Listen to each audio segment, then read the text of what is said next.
नमस्कार दोस्तों। आज की इस वीडियो में हम आईएएस टॉपर रहे निशान जैन सर के द्वारा लिखा गया निबंध भारत के द्वंद्व इस पर अध्ययन करेंगे और देखेंगे किस तरह से इस निबंध को लिखते समय अपना दृष्टिकोण अपनाया है और किस तरह से आर्ट ऑफ एसे राइटिंग का उपयोग किया गया है। हम इस बात पर भी ध्यान देंगे जब भी हम किसी निबंध पर अपना लेखन करते हैं किसी भी टॉपिक पर हम हमारा निबंध लेखन करते हैं तो किस तरह का अंतर अनुशासनात्मक दृष्टिकोण अपनाते हैं। साथ ही हम ये भी देखेंगे किस तरह के डेटा हमें उपयोग करना है, किस तरह के फैक्ट्स हमें उपयोग करना है। हम ये भी देखेंगे किस तरह से लोकोक्तियाँ, कहानियाँ, मुहावरे आदि का उपयोग करना है। हम इस बात को भी ध्यान देंगे कब किस पैराग्राफ में किस तरह का कंटेंट लिखना चाहिए, किस तरह की सीक्वेंस रखनी चाहिए, किस तरह की निरंतरता रखनी चाहिए। इन सब का अध्ययन करेंगे हम। दोस्तों, इस पूरे निबंध का अध्ययन करते हुए हम इस बात पर भी ध्यान देंगे कि जब भी हम निबंध लेखन करते हैं किसी टॉपिक पर तो हमें इस बात का खास ध्यान रखना होता है कि हमें हमारे निबंध के टॉपिक पर ही टिके रहना होता है, उसकी पेरिफेरी में ही हमें पूरा निबंध लेखन करना होता है ताकि हमें सर्वश्रेष्ठ अंक प्राप्त हो सके। तो चलिए दोस्तों, हम शुरू करते हैं भारत के द्वंद्व इस टॉपिक पर लिखा गया निबंध आईएएस निशान जैन सर के द्वारा। दोस्तों, इंट्रोडक्शन कुछ इस तरह से है। एंशिएंट इंडिया से शुरुआत की है कि सभ्यता के शुरुआती दौर से लेकर आज तक समय ने नित नई करवटें बदली है। सभ्यताओं ने नित नए रूप धरे हैं। परिवर्तन प्रकृति का शाश्वत नियम है। उसी के अनुरूप सतत विकास और परिवर्तन का दौर चलता ही रहा है। यह निरंतर गतिमान परिवर्तन सीधा सपाट एक रेखीय न होकर अनेक उतार चढ़ावों से युक्त उथल पुथल भरा जटिल और बहुरेखीय रहा है। इस जटिलता का स्पष्ट कारण है मानव का सतत द्वंद्व, उसका चिरंतन चिंतन, उसका अनवरत उपापोह और उसकी निरंतर आशंकाएं। दोस्तों, हमने देखा इंट्रोडक्शन भी शुरुआत में पैराग्राफ से किया गया है। किसी लोकोक्तिया, कहानी या फिर किसी डेटा फैक्ट्स का उपयोग नहीं किया गया है। लेकिन दोस्तों, हमने देखा कि जो फर्स्ट पैराग्राफ है कितना हैवी है, कितना लोडेड है और साथ ही जो शब्दों का चयन है कितना परिष्कृत है। दोस्तों, पहले पैराग्राफ में हमने देख लिया कि द्वंद्व मतलब क्या है और द्वंद्व के कारण ही परिवर्तन हमेशा आते रहे हैं और ये जितने भी परिवर्तन हैं निरंतर हैं और उनमें परिवर्तनों में उतार चढ़ाव भी है और जितने भी उतार चढ़ाव आए हैं वह सिर्फ द्वंद्व के कारण आए हैं। दोस्तों, आगे पढ़ते हैं। यह भी ध्यातव्य है कि क्या द्वंद्व होना कोई अप्राकृतिक या अस्वाभाविक बात है। भारत जैसे विशाल व बहुसांस्कृतिक राष्ट्र के लिए विविध क्षेत्रों में द्वंद्व का होना एक अवश्य संभावी व स्वाभाविक प्रक्रिया है। क्वेश्चन मार्क, मतलब ये खुद से क्वेश्चन पूछा जा रहा है कि भारत इतना विशाल है, बहुसांस्कृतिक देश है, तो यहाँ पर द्वंद्वों का होना तो स्वाभाविक है। वस्तुतः देखा जाए तो भारत का विचार एक सतत विकास की प्रक्रिया से विकसित हुआ है। मतलब भारत की बात की जा रही है कि भारत मतलब क्या, तो भारत क्या है, एक सतत विकास की प्रक्रिया से विकसित हुआ विचार है। मतलब भारत को इसके अंदर एक देश न मानकर एक विचार मान लिया गया है। यूँ तो भारत राष्ट्र की भौगोलिक अवधारणा प्राचीन काल में ही दिखती है, परंतु महज भौगोलिक दिशा से राष्ट्र राज्य मतलब नेशन स्टेट राष्ट्र राज्य की अवधारणा विकसित नहीं होती। चाहे अशोक हो, कनिष्क हो या समुद्रगुप्त का शासन, या शेरशाह हो, अकबर हो या दिल्ली सल्तनत की हुकूमत, दक्षिण में चोल चेर पांड्या का शासन हो या पश्चिम में मराठे, विजयनगर साम्राज्य या सिख रियासतें, भारत अक्सर केंद्रीकृत और विकेंद्रीकृत हुकूमतों से शासित होता रहा है। दोस्तों, हमने देखा कि इस लाइन में या फिर इस पैराग्राफ में कितना हाईली लोडेड कंटेंट है, क्योंकि इतना हाईली लोडेड कंटेंट तभी आता है जब हमें हमारे GS 1 2 3 4 पर बेहतर कमांड होती है और उनका उपयोग हमें कैसे करना है इस पैराग्राफ से हमें सीखना होगा। और ये पूरा हिस्ट्री के नॉलेज पर लिखा गया पैराग्राफ है और कितना लोडेड है, कितना इंटीग्रेटेड है और कितना ज़्यादा परिष्कृत है। दोस्तों, हमें इससे सीखना होगा, क्योंकि तभी हमें हमारे निबंध में 140 प्लस से लेकर 160 प्लस तक अंक आएंगे, क्योंकि निबंध जो है हमारा एक गेम चेंजर पेपर है। इस बात को हमेशा हमारे दिमाग में रखना होगा। आज के स्वतंत्र भारत का वास्तविक स्वरूप पहले के किसी भी सम्राट के काल में पूरी तरह स्थापित नहीं रहा है। तो मतलब आज बताया गया है कि आज का जो भारत है पहले के भारत में बहुत फर्क है।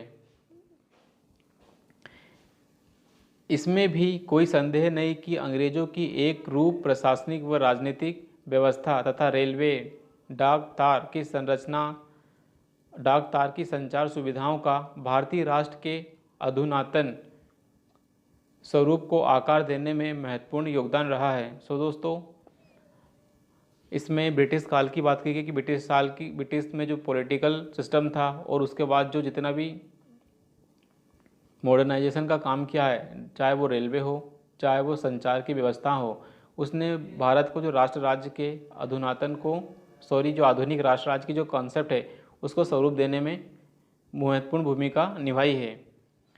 350 से ज़्यादा रजवाड़ों वाला हिंदुस्तान आज एक संप्रभु, स्वतंत्र, एकीकृत राष्ट्र का रूप धारण कर चुका है। तो आज जो भारत है कैसा है? एकीकृत है, स्वतंत्र है और संप्रभु है। और उस वक्त क्या थी? 350 से ज़्यादा राज्य रजवाड़े थे। पंडित नेहरू ने अपनी पुस्तक डिस्कवरी ऑफ इंडिया में लिखा है, भारत स्वयं में एक लघु विश्व है। सो दोस्तों, किस तरह से हमें हमारे जब हिस्ट्री पढ़ते हैं या फिर हमारे जो नेता लोग हैं उनको जब हम पढ़ते हैं तो उन्होंने उनके काम को, मतलब उनकी जो पुस्तकें हैं या उन्होंने जो कुछ भी कहा है उसको हमें निबंध में किस तरह से लिखना है, इसको हमें इस पैराग्राफ से सीखना है। निसंदेह इंडोलॉजी व भारत पर अध्ययन करने वाले सभी विद्वानों ने एक स्वर में माना है कि भारत विविधताओं व बहुलताओं के मामले में विश्व का एक अनूठा और दिलचस्प देश है। तो दोस्तों, इसके अंदर शब्द चयन और सेंटेंस की जो क्वालिटी है उसको हमें देखना है कि भारत क्या है? विविधता वाला देश है, साथ ही बहुलता वाला देश है और ये अपने आप में अनूठा है और दिलचस्प है। सो दोस्तों, इसके अंदर शब्द चयन को हमें देखना होगा, सेंटेंस फॉर्मेशन को हमें देखना होगा और इस चीज़ से हमें सीखना होगा कि किस तरह से हमारा जीएस का नॉलेज है उसको बेस्ट से बेस्ट रूप में हमें प्रस्तुत करना है ताकि हमें बेस्ट से बेस्ट अंक प्राप्त हो सकें। किस्म किस्म की भाषाएं, मतलब अलग अलग प्रकार की भाषाएं हैं, रीति रिवाज है, खान पान, रहन सहन, लोकगीत, नृत्य, धर्म संप्रदाय, सामाजिक संरचनाएं व संस्थाएं इस मुल्क को बेहद बहुलतावादी और वैविध्यपूर्ण मुल्क बनाती है। सो दोस्तों, फिर से हमने देखा कि इसके अंदर जो शब्द चयन है और सेंटेंस फॉर्मेशन है और साथ ही पैराग्राफ फॉर्मेशन है बहुत ही उच्च कोटि का है सर के निबंध में। सो दोस्तों, हमें सीखना ही होगा सर के निबंध से कि किस तरह से हमें अपने GS 1 2 3 4 का नॉलेज जो हमारे पास है उसको निबंध में कैसे यूज़ करना है, सीखना होगा। तो भाषाओं के ऊपर बात की है, रीति रिवाज की बात की है, खान पान की बात की है, रहन सहन की बात की है, लोकगीत की बात की है, नृत्य की बात की है, धर्म संप्रदाय की बात की है, सामाजिक संरचनाएं व संस्थाएं की बात की है। सो दोस्तों, इस पूरे के पूरे पैराग्राफ में गागर में सागर भरने का काम किया गया है और इस तरह की क्वालिटीज़ हमारे निबंध में होनी चाहिए जिससे हमें सर्वश्रेष्ठ अंक प्राप्त कर सकें। लिहाजा इस विशाल बहुभाषी बहुसांस्कृतिक देश की अपनी विविध सामाजिक, सांस्कृतिक, राजनीतिक, आर्थिक, ऐतिहासिक, भौगोलिक, दार्शनिक, धार्मिक, आध्यात्मिक, जनसांख्यिकीय, पर्यावरणीय और भाषाई विभिन्नताएं तथा विशिष्टताएं मौजूद है जो इस देश की विविधता में एकता की खूबी की पुष्टि करती हैं। सो दोस्तों, सोचो ये पैराग्राफ भी कितना लोडेड है, कितना ज़्यादा इंटरलिंकिंग है और कितना ज़्यादा गागर में सागर भरने वाला पैराग्राफ है। सो दोस्तों, इस तरह का पैराग्राफ लिखना अपने आप में कठिन काम है और निश्चित रूप से निशान जैन सर जो हैं उनका बहुत ज़्यादा एक्सपीरियंस है, क्योंकि वे हमेशा दोस्तों, जब हम निशान जैन सर की बायोग्राफी देखते हैं या उनका शुरू तैयारी से लेकर IAS बनने तक का सफ़र देखते हैं तो बहुत ही रोचक और रोमांचक रहा है। वे हमेशा पढ़ने लिखने में हमेशा अव्वल रहे हैं और साथ ही अलग अलग जगह काम भी करते रहे हैं, वे प्रूफ रीडिंग का काम भी करते रहे हैं। सो दोस्तों, उनका जो पूरा नॉलेज है हमें इस निबंध में देखने को मिलता है। सो दोस्तों, फिर से इस पैराग्राफ को पढ़ते हैं और इसकी गहराई और इसकी इंटरलिंकिंग को हम समझते हैं।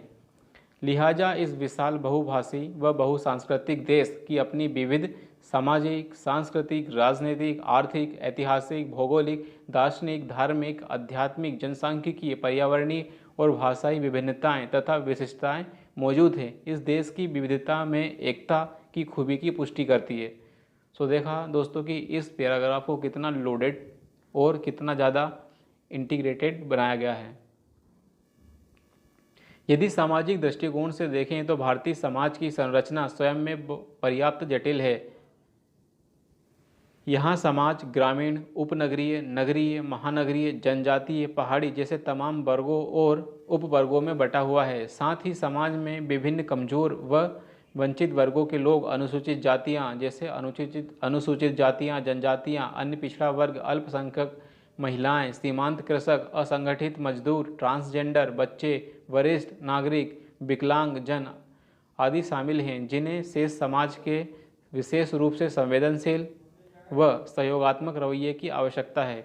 सो दोस्तों, सबसे पहले तो बता दिया गया है कि भारत के अंदर कितने प्रकार के लोग हैं और उसके बाद में बता भी दिया गया, इस बात की ओर भी ध्यान दिया गया है या ध्यान आकर्षित किया गया है कि इन तरह के लोगों के लिए हमें विशेष संवेदनशीलता रखनी पड़ेगी और सहयोगात्मक रवैया भी रखना होगा। तो पहले तो इस पैराग्राफ को बहुत ज़्यादा लोडेड किया गया है, इंटरलिंक किया गया है, पूरी चीज़ों को गागर में सागर भरने का काम किया गया है। साथ में एक सुझाव भी दे दिया गया है कि क्या हमें करना होगा, हमें संवेदनशील बनना होगा और एक सहयोगात्मक रवैया अपनाना होगा। सो दोस्तों, इस पूरे पैराग्राफ को पढ़कर हमने यही सीखा कि किस तरह से गागर में सागर भरना है और किस तरह से हमारा जो निबंध लेखन है सर्वश्रेष्ठ उच्च कोटि का बनाया जा सकता है।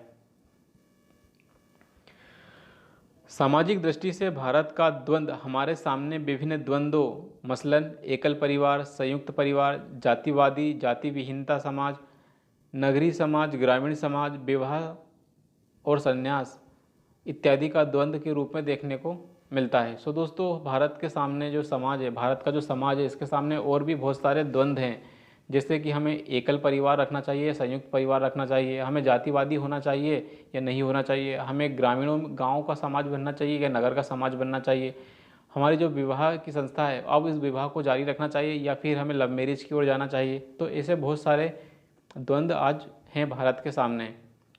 आर्थिक नज़रिए से भी भारत के सामने द्वंद्वों की बहुतायत है।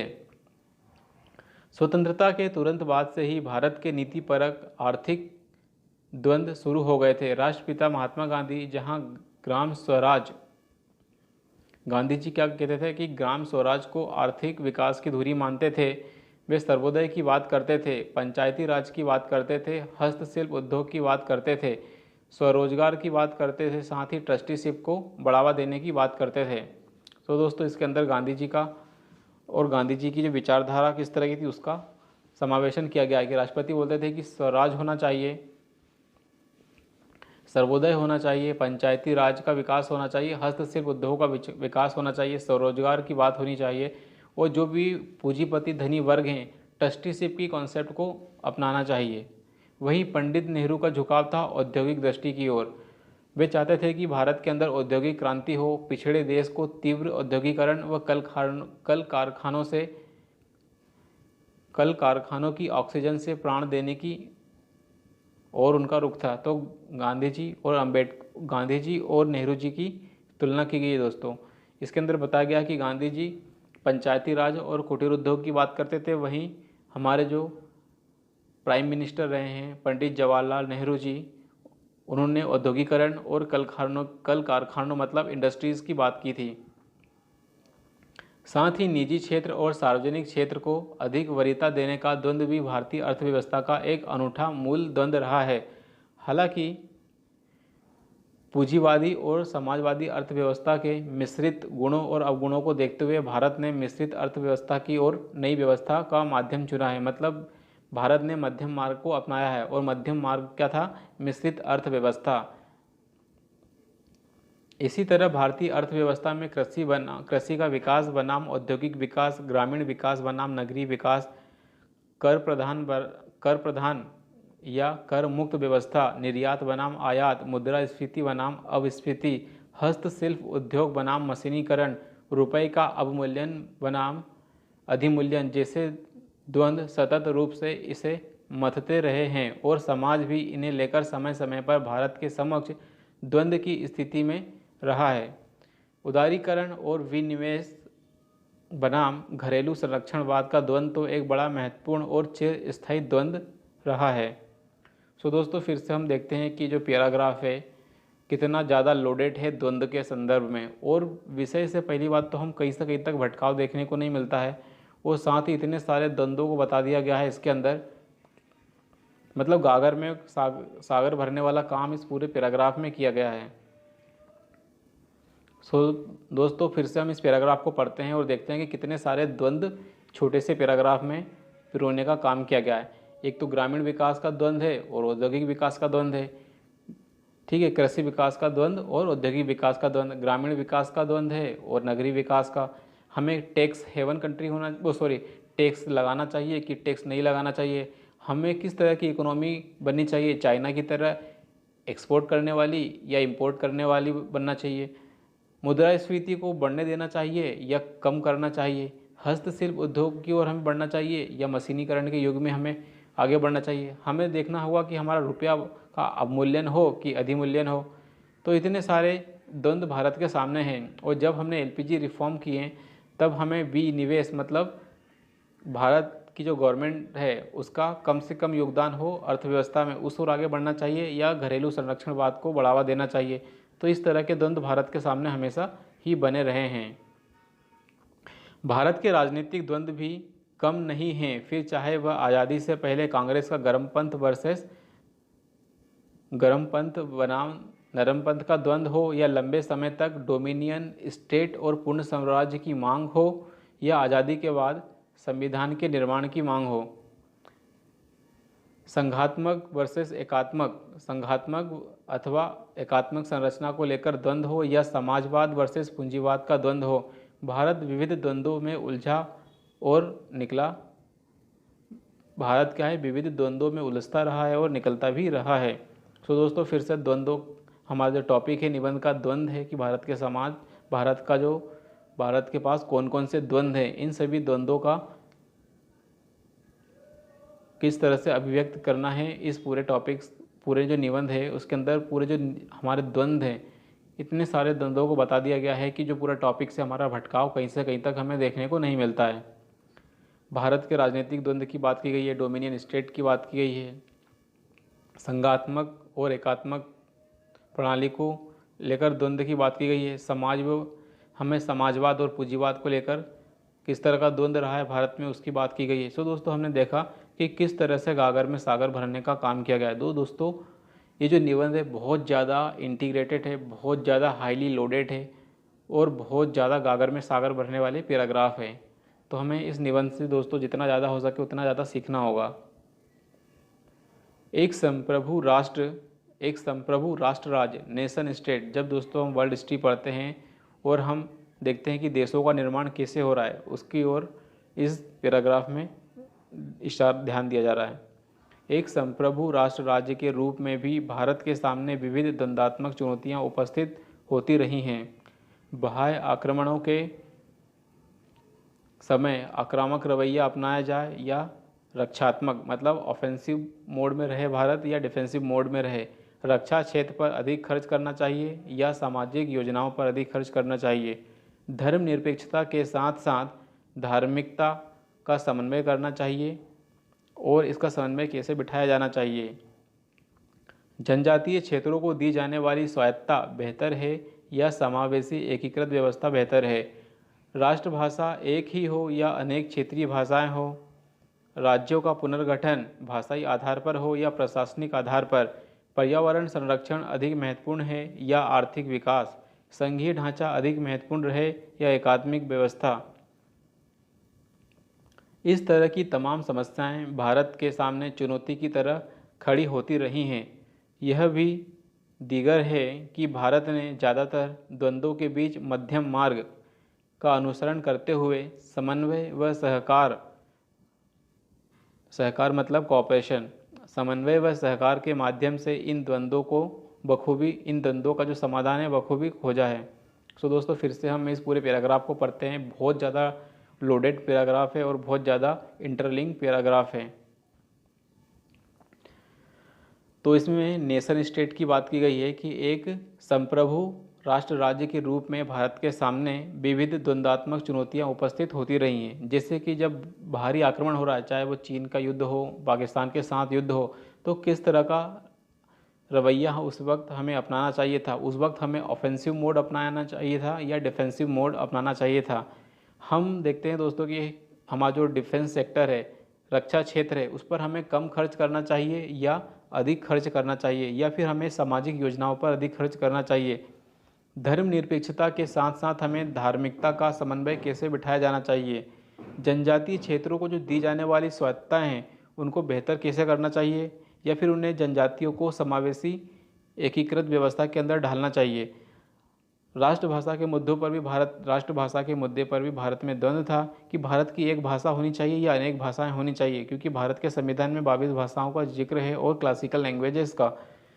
जब भी हम भारत का अंदर जब हम देखते हैं राज्यों का एकीकरण और राज्यों का निर्माण, तो हम देखते हैं कि जो भाषाई आधार पर पुनर्गठन होना चाहिए या प्रशासनिक आधार पर, पर्यावरण संरक्षण अधिक महत्वपूर्ण है या आर्थिक विकास, संघीय ढांचा अधिक महत्वपूर्ण है या एकात्मक व्यवस्था, मतलब हमें अमेरिका की तरह संघ को अपनाना चाहिए या कनाडा की तरह या ब्रिटेन की तरह, या फिर हमें एकात्मक व्यवस्था अपनाना चाहिए चीन की तरह।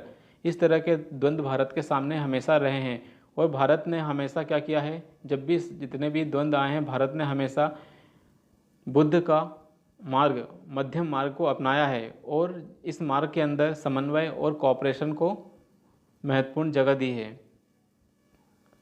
भारत धार्मिक, दार्शनिक व आध्यात्मिक दृष्टि से एक बेहद समृद्ध देश है। तो दोस्तों फिर से लोडेड पैराग्राफ कि भारत क्या है, धार्मिक, दार्शनिक व आध्यात्मिक दृष्टि से क्या है, एक बेहद ही समृद्ध देश है। विश्व के 4 प्रमुख धर्मों हिंदू, सिख, बौद्ध और जैन की जन्मस्थली भारत ही है और अनगिनत वेद, पुराण, उपनिषद, ब्राह्मणों, स्मृतियों, अरण्यकों के प्राचीन साहित्य से समृद्ध है। सो दोस्तों हमने देखा कि प्राचीन इतिहास जो हम GS 1 में पढ़ते हैं उसका कैसे प्रयोग किया है निबंध के अंदर। साथ ही साथ शक, कुषाण, हूण, तुर्क, मंगोल, मुगल, अफगान जैसी बाह्य जातियाँ तथा इस्लाम, ईसाई और पारसी जैसे धर्मों को इस देश ने स्वयं में सम्मान सहित समाहित किया है। सो दोस्तों इस पूरे पैराग्राफ में जो हम आर्ट एंड कल्चर पढ़ते हैं हमारा हिस्ट्री में, उसका समावेशन किया है कि मतलब भारत जो है इसके अंदर बहुत सारे धार्मिक, दार्शनिक एवं आध्यात्मिक सेक्टर रहे हैं और उन सभी चीज़ों को इस देश के लोगों ने किस तरह से अपनाया है, किस तरह से लोगों ने अंगीकृत किया है, इसके बारे में इस पूरे पैराग्राफ में बताने का प्रयास किया जा रहा है। भारत के सामने जब भी द्वंद्व रहे हैं तो भारत ने हमेशा मध्यम मार्ग का उपयोग करते हुए अपने आप को समावेशित किया है। भारतीय दर्शन में आस्तिकता, नास्तिकता के द्वंद्व, प्रवृत्ति मार्ग और निवृत्ति मार्ग के द्वंद्व सदैव बने रहे हैं। जहाँ चार्वाक, जैन व बौद्ध दर्शन नास्तिक हैं, वहीं सांख्य आदि दर्शन आस्तिक दर्शन है। सो दोस्तों दर्शन की बात की गई है इस पैराग्राफ में कि कुछ दर्शन भारत के अंदर आस्तिक रहे हैं और कुछ दर्शन भारत के अंदर नास्तिक रहे हैं। हिंदू धर्म जहाँ प्रवृत्ति मार्ग को क्या कहता है, महत्व देता है, वहीं जैन धर्म हो चाहे बौद्ध धर्म हो, निवृत्ति मार्ग को प्रमुख मानते हैं। 18वीं शताब्दी का पुनर्जागरण बनाम नवजागरण का द्वंद्व और पारंपरिकता बनाम नवीनता का द्वंद्व धर्म व संस्कृति के क्षेत्र में बड़ा द्वंद्व रहा है। सो दोस्तों फिर से एक लोडेड लाइन, बहुत ही ज़्यादा हाईली लोडेड लाइन है और बहुत ज़्यादा उच्च कोटि के शब्दों का चयन भी किया गया है। फिर से हम इसको पढ़ते हैं कि नव जागरण का द्वंद्व है और पारंपरिकता बनाम नवीनता का द्वंद्व धर्म व संस्कृति के क्षेत्र में एक बड़ा द्वंद्व रहा है भारत के अंदर। अंग्रेजों के सामने प्राच्यवाद बनाम पाश्चात्य विवाद एक बड़ी समस्या बनकर उभरा था।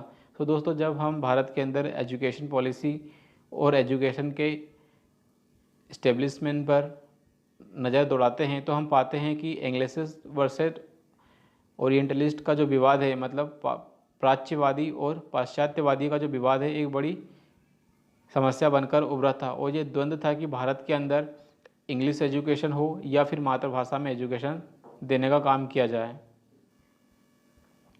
अंततः भारतीय परंपरा के ग्राह्य व शाश्वत मूल्यों, मतलब ग्राह्य मतलब ग्रहणशीलता, किसी को अडॉप्ट करने की जो क्वालिटी है, तो भारतीय परंपरा के ग्राह्य व शाश्वत मूल्यों को संक्षिप्त करते हुए पाश्चात्य ज्ञान विज्ञान को ग्रहण करने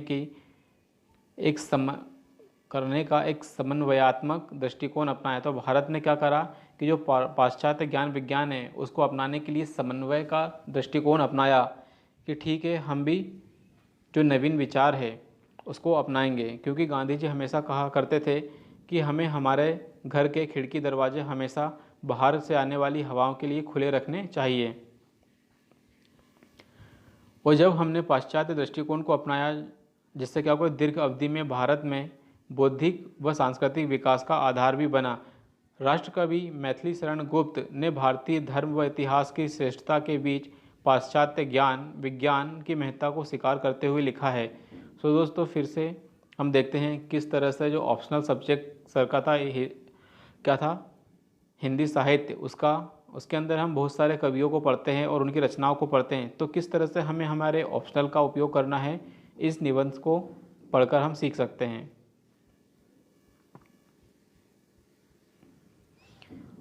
सो दोस्तों, इसमें पढ़ते हैं इसे हम कि साहब हमें यूरोपियन हिस्ट्री न अब दिखलाइए।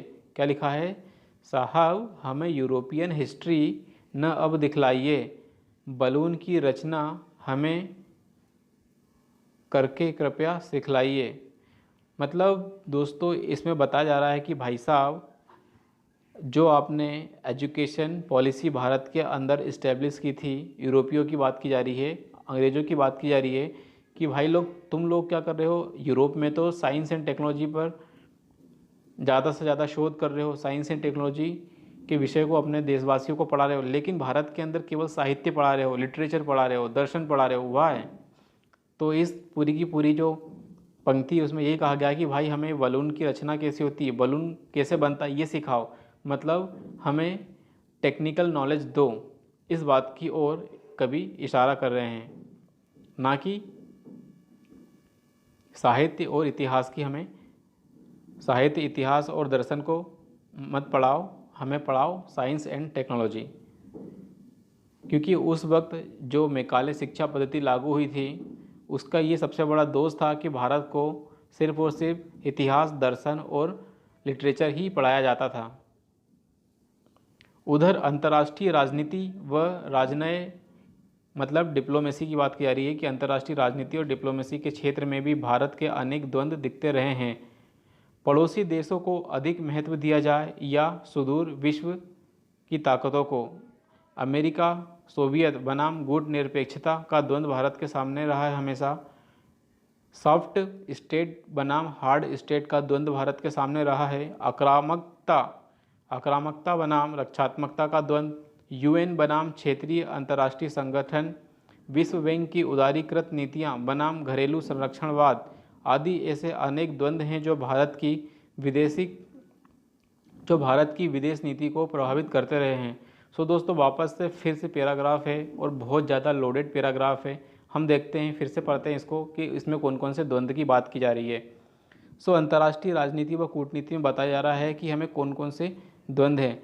हमें हमारे जो पड़ोसी देशों पर अधिक ध्यान देना चाहिए, मतलब act east policy, look east policy देना चाहिए, पाकिस्तान अफगानिस्तान की ओर ध्यान देना चाहिए, या हमसे दूर मतलब यूरोप की ओर ध्यान देना चाहिए, अफ्रीका की ओर ध्यान देना चाहिए, या सुदूर एशिया की ओर ध्यान देना चाहिए। एक था कि अमेरिका वर्सेस रूस और अमेरिका की ओर झुकाव देना चाहिए, या फिर हमें हमारा जो गुटनिरपेक्ष है नॉन अलाइन मूवमेंट उसकी ओर ध्यान देना चाहिए। एक और द्वंद्व है कि हमें सॉफ्ट पावर बने रहना चाहिए या हार्ड पावर बने रहना का, हमें हार्ड पावर मतलब मिलिट्री के रूप से हमें ताकतवर होना चाहिए या हमें सांस्कृतिक रूप से ताकतवर होना चाहिए। इसका भी भारत के पास द्वंद्व है। आक्रामकता बनाम रक्षात्मक मतलब हमें ऑफेंसिव मोड को अपनाना चाहिए या डिफेंसिव मोड। ऑफेंसिव मोड मतलब चीन, या फिर डिफेंसिव मोड अपनाना चाहिए।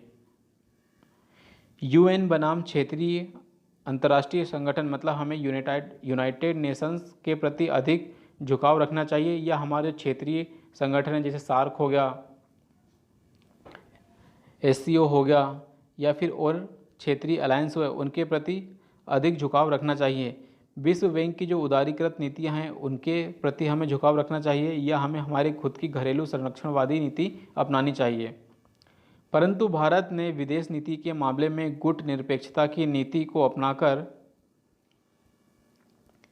किसी भी ध्रुव में न फंसते हुए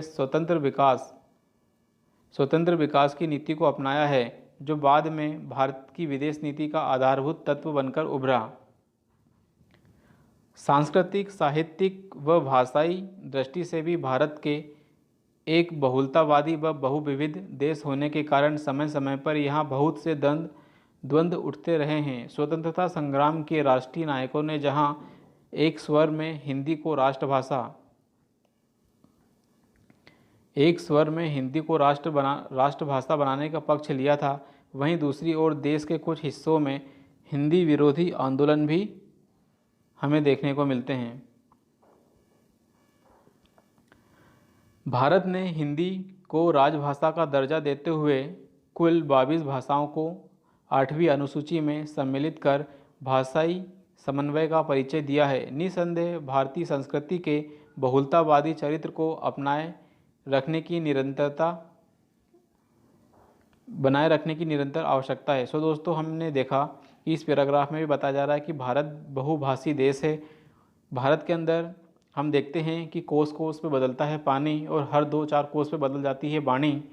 तो इसलिए भारत के लिए सबसे ज़्यादा ज़रूरी यही था कि भारत अनेक भाषाओं का सम्मान करे। भले ही हम राजभाषा हिंदी को बना दें, लेकिन हमें अन्य भाषाओं का भी सम्मान करना होगा और इसकी निरंतरता को भी बनाए रखना होगा, जिससे कि भारत की जो संस्कृति है हमेशा चिरस्थायी बनी रहे।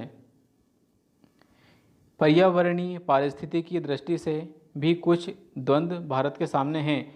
भारत आर्थिक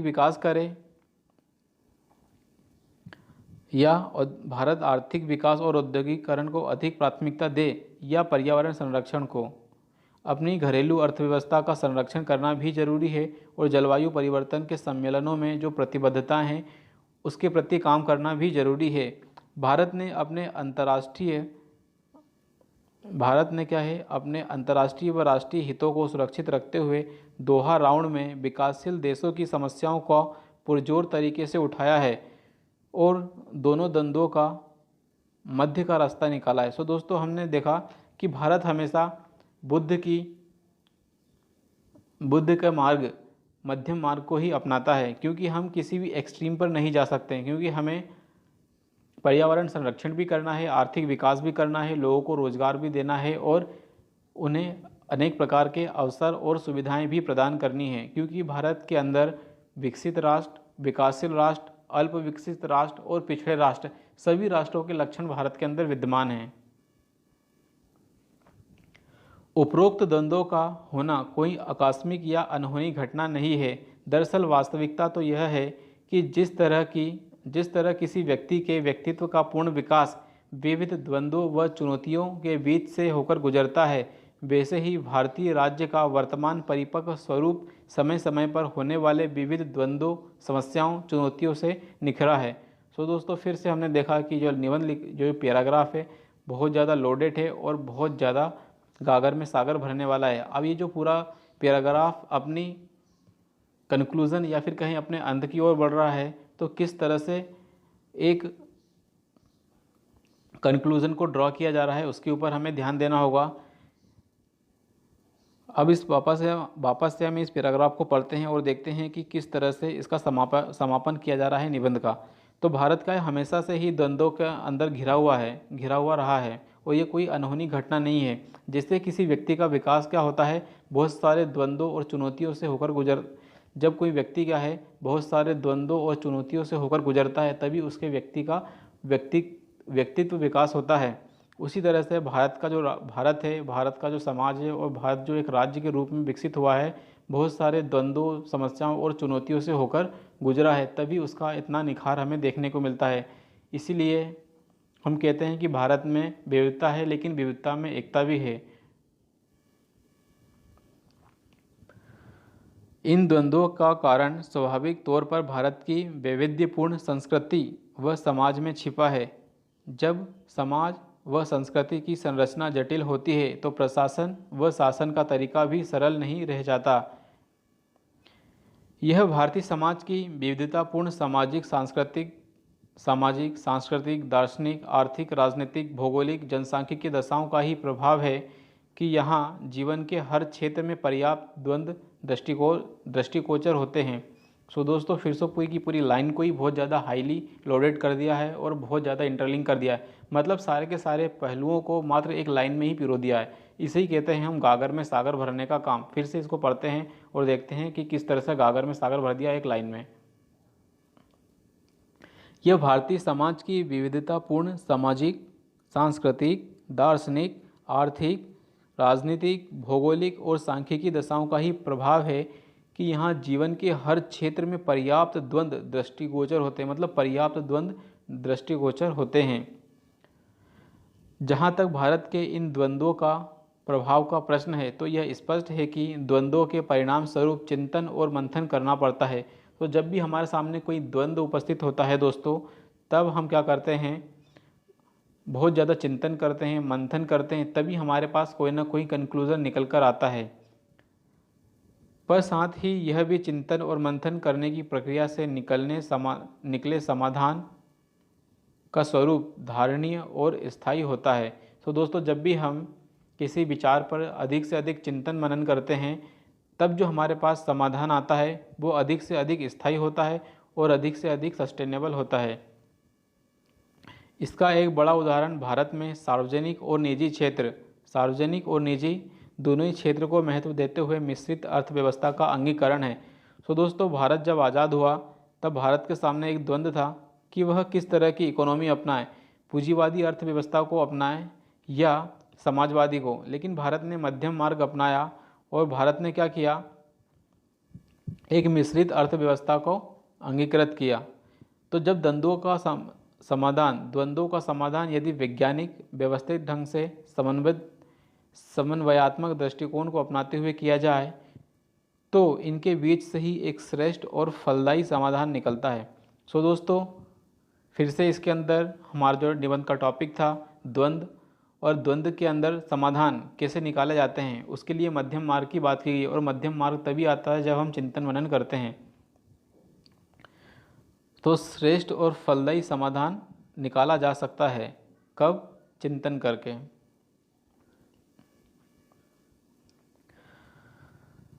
भारत के इन द्वंद्वों ने निरंतर भारत को परिपक्व और मजबूत किया है। भारत ने इन द्वंद्वों की चुनौतियों का समाधान मध्यम मार्ग को अपनाते हुए खोजा है। वस्तुतः इन सभी